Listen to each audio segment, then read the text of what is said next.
Welcome to the Nonfiction Writers, podcasting in a great way. I'm Ryan Aber, joined by Jason Kersey. Jason, it's been a while since we've done this. Yeah. And there's been a thing or two go on since the last time. Headlining the list is Frank Shannon's situation. You've been on top of this from the start. Just start off with the craziness that is the Frank Shannon situation right now for OU football. It's the most bizarre thing I think I've ever dealt with. I mean, back in the spring, you remember we didn't know what was going on. We knew he wasn't there, but nobody really knew. When he had the flu. Whatever. Nobody really knew what was going on, and I had this document leaked to me that sort of outlined what exactly was going on, and then we find out the DA is not going to press charges. And then there was this lingering question about what's going on with this case. Nobody really knew because of federal privacy laws. OU was unable to comment on it. Bob Stoops was very weird about it. Every time you would ask, the OU sports information staff was very weird about it. I sort of figured out through hours of research that it was probably in district court just based on what I knew about the case and that knowing Shannon was there, knowing the only way he could be there was if he was fighting it in district court.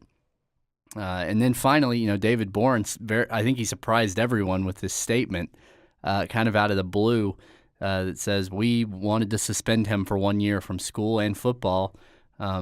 But the statement said we're unable to process or we're unable to enforce our process, something like that. It was, and that sort of made it clear that there was some sort of injunction put in place by the court.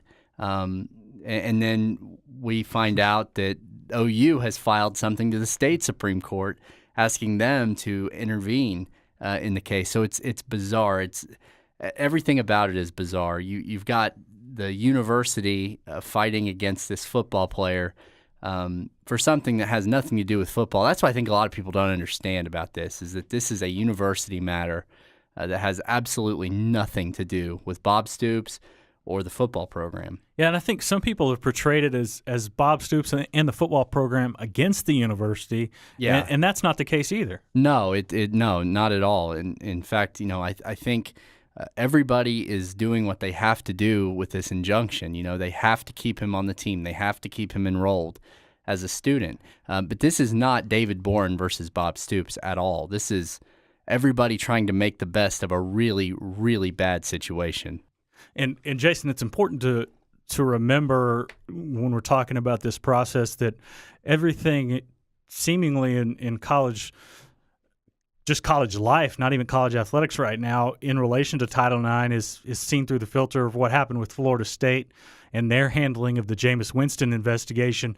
There's an investigation into Florida State's handling of this. How do you think that's affected the climate right now in universities around the country in dealing with Title IX investigations? Well, it's been huge, and I think that's at the forefront of what OU's trying to avoid.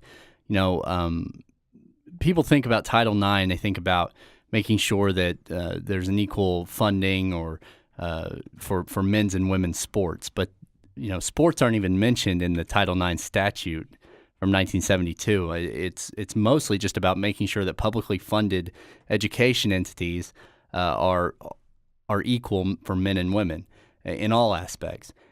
And sexual harassment and sexual assault are considered forms of gender bias.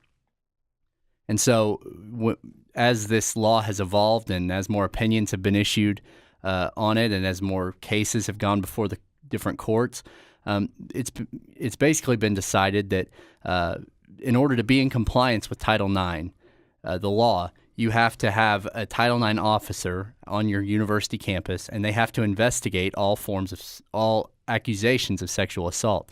And sexual harassment, too. It goes beyond just sexual right. assault. But even if there are no criminal charges filed, as there were not any criminal charges filed in the Jameis Winston case and the Frank Shannon case, there were no criminal charges filed by the district attorney. But the university is still obligated to conduct its own independent investigation. And that's exactly what OU did. Now, there's Florida State, like you said, there's all kinds of questions about whether they botched that investigation or not. There is no question, at least from what I've seen, that OU handled this exactly the way they were supposed to handle it. They had an investigation. They found Frank Shannon guilty of violating their policy. He appealed it to a panel. They found him guilty. He appealed it up the chain to the head of student affairs, and that person found him guilty. So OU did everything that they were supposed to do. And you touched on this a little bit, Jason, but being found guilty isn't the same thing as a district attorney having enough to file a charge. Obviously, if they're going to file a charge, not only do they think that they can prove a case beyond a reasonable doubt, but they think that that's a winnable case in front of a jury. This situation, not only do they not have to go to that level to prove, but they don't even have to prove that a sexual assault took place. It could be a sexual harassment or some other violation of the code contained in the Title IX. Yeah, all they have to prove, or they don't have to prove anything. They just have to decide whether or not it's more likely than not that an assault occurred. Because the burden of proof for these cases is so different. And I think that there is a legitimate, healthy debate to be had about whether that's fair or not. But that's the way it is. That's the law. And OU complied with the law exactly the way they were supposed to. They went through their process, and they didn't even expel him. They suspended him for 1 year. But and now we're in this weird legal thing where the federal government says you have to do this Title IX thing, and if you don't, then you're going to lose your federal funding. On the other hand, you can take that to a state court and have them nullify it. It makes no sense. This whole situation is ridiculous, really, when you think about it. And it could get even more ridiculous here in a couple weeks when OU's season starts. Now, school starts on Monday, and that could be a little bit dicey because as of right now, Frank Shannon has to be allowed to enroll and attend classes and do everything else he was doing. But we're talking on Wednesday, starting Thursday, OU's going to have their second scrimmage. Mike Stoops said this is where the depth chart sort of shakes out after this scrimmage. What do you think Mike Stoops, Bob Stoops, and the rest of the OU coaches do with Frank Shannon here entering the stretch where they've got to start getting ready for a game? Well, that's like you said, that's going to be very interesting to see how they handle this because obviously the university wants to suspend him.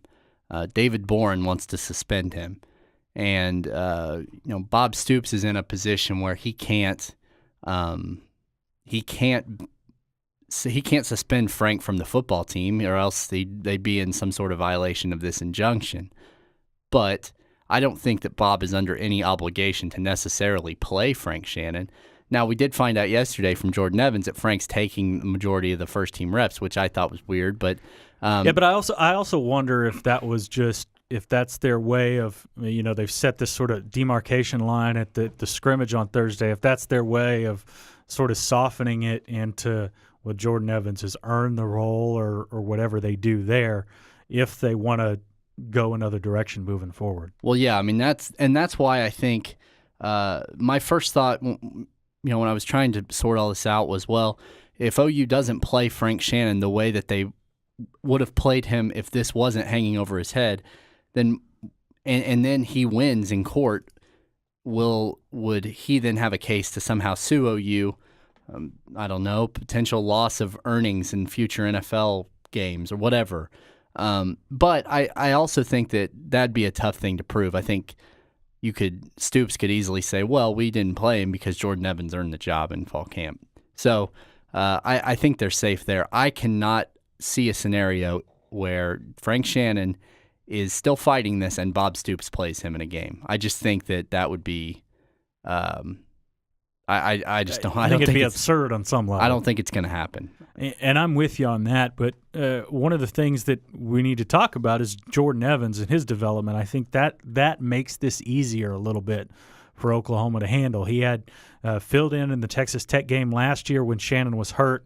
Played very well. Had I believe 8 tackles in that game. He had 12 for the season. Was hurt a couple games later and lost for the rest of the year. but and had a fantastic spring. Is Jordan Evans ready to be the starting inside linebacker for this team? I think he is. I don't see any reason why he wouldn't be. I mean, he's a true sophomore. I mean, Frank Shannon was a redshirt freshman, so the same amount of time in the program when he started his first game or two in 2012. And Jordan comes in more experienced than Frank was at that point in his career. I mean, Jordan did play last year. Frank redshirted his true freshman year. So I don't think there's any reason to believe that OU would be in any big trouble if Jordan Evans is the starting inside linebacker. I think the problem becomes if Jordan Evans gets hurt. Then you have a walk-on as the backup or a right true now, freshman. Caleb Gastelum is there. You've got Tay Evans there.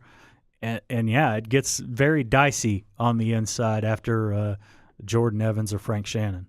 Yeah, so I mean that to me is the on the field question is, what are they going to do if something happens to Jordan Evans? But I just don't see Frank Shannon playing football for Oklahoma this year. He may be on the team, he may be suited up, but I just can't imagine him getting in a game. I'd be really surprised. And continuing our off-the-field discussion, which unfortunately most of the news recently has been of the off-the-field variety, Dorial Green Beckham's paperwork has been submitted to Missouri, or to the NCAA, excuse me. Missouri got their paperwork in that OU was waiting on.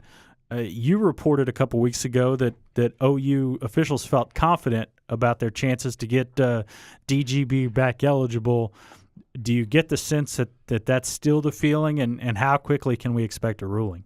Well, I don't know. I mean, I think about Jalen Saunders. That's what I've said on other, in radio interviews and stuff. I compared to Jalen Saunders.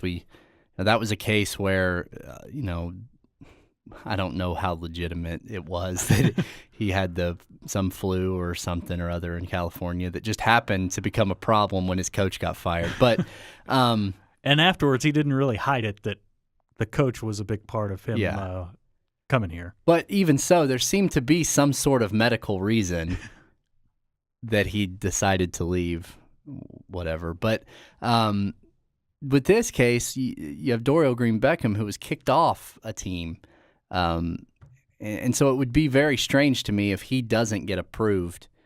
If he did get approved when it took Jalen Saunders 5 games to get approved on what I would consider to be a more legitimate reason for a transfer, even if it's, a little bit shaky. But, right. But at least there's some sort of legitimate thing based in fact that would say that he needed to leave Fresno State. With this, if they use the runoff waiver, which says that if you didn't have a choice to return to the school. I said this on the Paul Feinbaum show yesterday.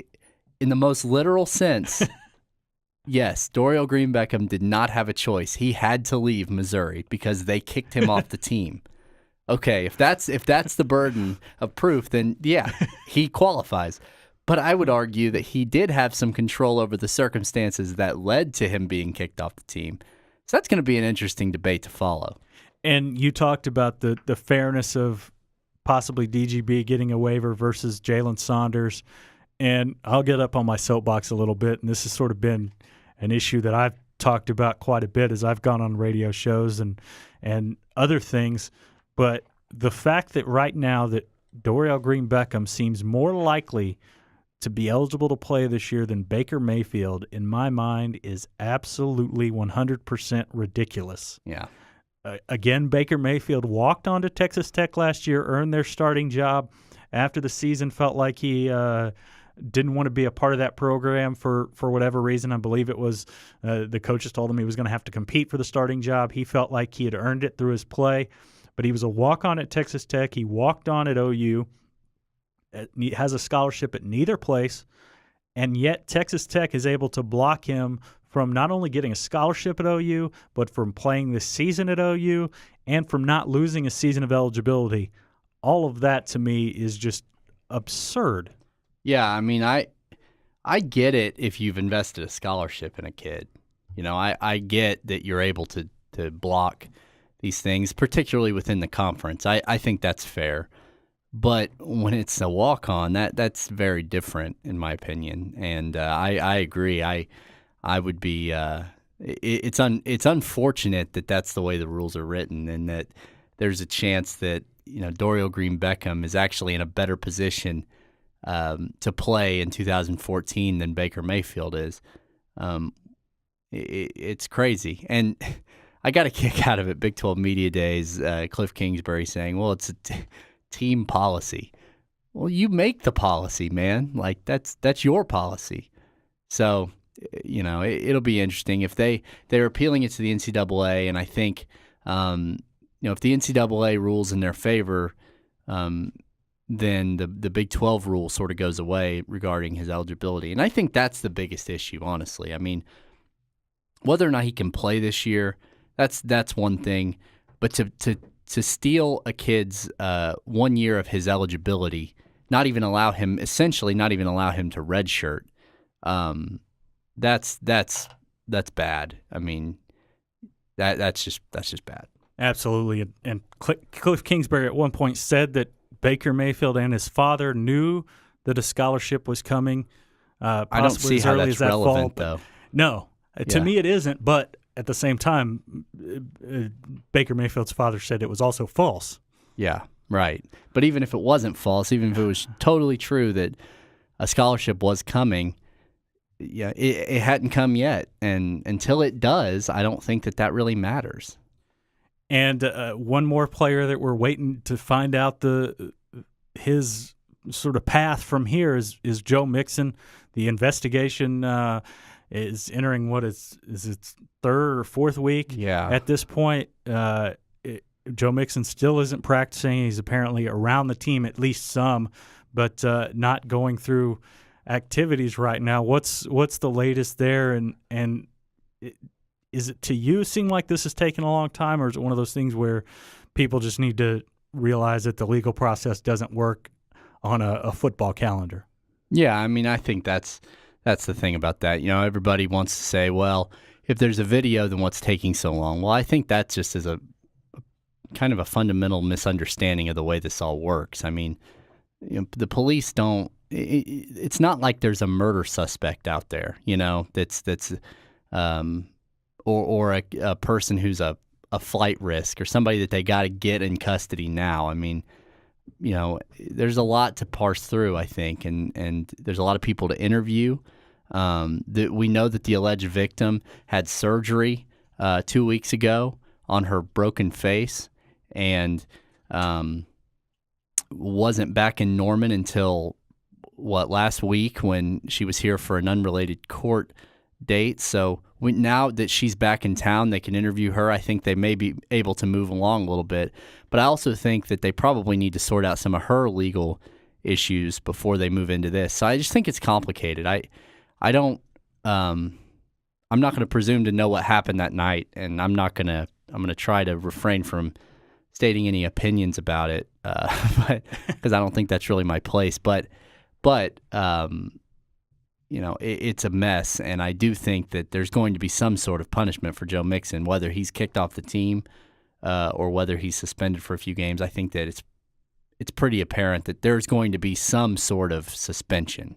We'll just have to see how long it is, and we need to hear what the full story was. And another thing that to keep an eye on in this deal, or to keep in mind in this situation, is that a lot of the witnesses that Norman police are interviewing are likely football players. And he was in a group of football players. He was celebrating his 18th birthday when this incident happened. And it's going to take some time to get those guys because obviously they're busy with football practice and soon-to-be class. And they tend to work around those guys' schedule rather than saying you've got to come in right now and do this in this type of investigation at least. Yeah, and I mean, I'm going to be interested to see when the video comes out if we can see who else was there. That'll really be interesting, I think, too. But it's going to take some time.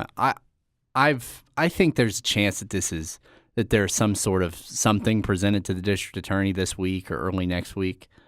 But there still hasn't been as of 12:35 on Wednesday afternoon. So we'll see, which probably means it'll happen in about the next 10 minutes. yeah, and then we'll have to re-record this podcast. Exactly. All right, Jason, we'll switch into a little bit of on-field talk, and we'll do it by talking about those three.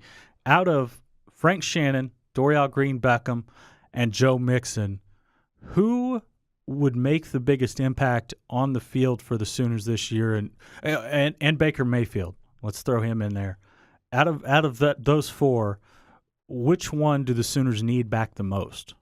Just football talk. I don't think there's any doubt that Dorial Green-Beckham makes the biggest impact if he's, at least in my opinion, if he's eligible. He completely transforms the offense. He's that kind of talent. I mean, I quoted an OU source saying he's a once-in-a-decade talent. That's exactly what he is. I mean, he's tall, he's fast, he's got great hands. I mean, this is the kind of guy that can make OU more than just sort of an outlier national championship they would be contender. They would be a definite net with Dorial Green-Beckham is eligible. I can't say the same thing, I don't think, about Frank Shannon, Baker Mayfield, or Joe Mixon.